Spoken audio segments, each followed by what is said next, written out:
తీసుకొచ్చి gated community లోపలికి తీసుకొచ్చి ఎమ్మెల్యే ఇంటి మీద దాడి చేయించడానికి అన్ని రకాలుగా ఇక్కడ రంగం సిద్ధం చేసినరో వాళ్ళని తప్పకుండా సస్పెండ్ చేయాలి, వాళ్ళ మీద చర్య తీసుకోవాలని చెప్పి కూడా నేను కోరుతా ఉన్నా. ఒకటి మాత్రం పక్కా, నువ్వెన్ని డైవర్షన్ గేమ్లు ఆడినా, నువ్వెన్ని రకాల హెడ్లైన్ మేనేజ్మెంట్లు చేసినా, నువ్వెన్ని రకాల ప్రయత్నాలు చేసినా నిన్ను మాత్రం బీఆర్ఎస్ పార్టీ వదిలిపెట్టది. 6 గ్యారంటీలు ఏమైనా అని అడుగుతూనే ఉంటాం. రైతు రుణమాఫీ ఎప్పుడు చేస్తావని అడుగుతూనే ఉంటాం.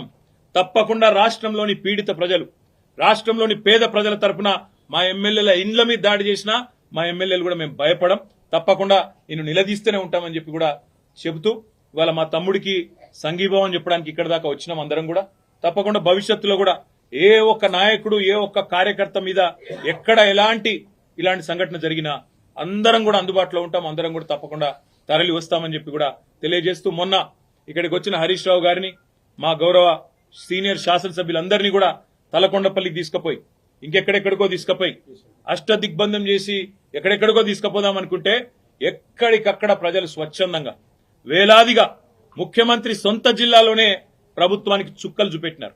వేల మంది రోడ్ల మీదకి వచ్చినారు. అర్ధరాత్రి కూడా 10:30, 11 దాకా వేలాది మంది రోడ్ల మీదకి వచ్చి ఆ రోజు తలకొండపల్లి పోలీస్ స్టేషన్ కావచ్చు, లేదా కేశంపేట పోలీస్ స్టేషన్ కావచ్చు, ఎక్కడికక్కడ ఎదురు తిరిగి ఈ ప్రభుత్వానికి పాలమూరు పౌరుషం చూపెట్టినందుకు వారికి, అదేవిధంగా నిన్న ఒక్క అరికపూడి గాంధీని హౌస్ అరెస్ట్ చేస్తే పోతుండే కదా, దానికోసం నిన్న మొత్తం రాష్ట్రంలో వేలాది మంది బీఆర్ఎస్ కార్యకర్తలను హౌస్ అరెస్ట్ చేశారు. కానీ గాంధీకేమో ముంగట పోలీస్ ఎస్కాట్లు, మంచిగా బ్రహ్మాండంగా ఏసీపీలు, డీసీపీలు దగ్గరే ఉండి గూండాలను తీసుకొచ్చి ఇక్కడ దాడి చేపించిండ్రు. అక్కడ మాత్రం మొత్తం రాష్ట్రంలో వేలాది మంది మా కార్యకర్తల నాయకులను హౌస్ అరెస్ట్ చేయడం జరిగింది. ఇది ఏ రకంగా మంచిదో రాష్ట్ర ప్రజలు కూడా ఆలోచించాలని చెప్పి కోరుతూ, ఈ హింసాయుతమైన పద్ధతులు 10 ఏళ్లలో తెలంగాణలో ఎన్నడూ తెలంగాణలో ప్రాంతీయం, మన రాష్ట్రం ఏర్పడిన తర్వాత ప్రాంతీయ భాష పేరు మీద గాని, ప్రాంతీయ తత్వం పేరు మీద గాని, ఆంధ్ర తెలంగాణ పంచాయతీలు గాని ఎక్కడ జరగలేదు. 10 ఏళ్ల మా ఆచరణనే దానికి సాక్ష్యం. మేము చెప్పినాం, తెలంగాణ వచ్చిన తర్వాత ఈ పంచాయతీలకు మనకు టైం ఉండదు, అభివృద్ధి సంక్షేమం దాని మీదే ఉంటామని చెప్పినాం, అట్లే నడిపినాం.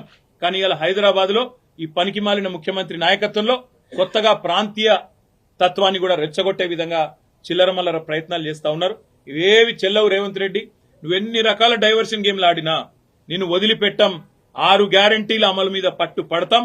ప్రధాన ప్రతిపక్షంగా నీ పార్టీ సంగతి కూడా తప్పకుండా ప్రజాక్షేత్రంలోనే చెప్తామని చెప్పి నేను తెలియజేస్తాను. అసలైన తొలి వెలుగు. ఫాలో వాట్సాప్ @తొలి వెలుగు official.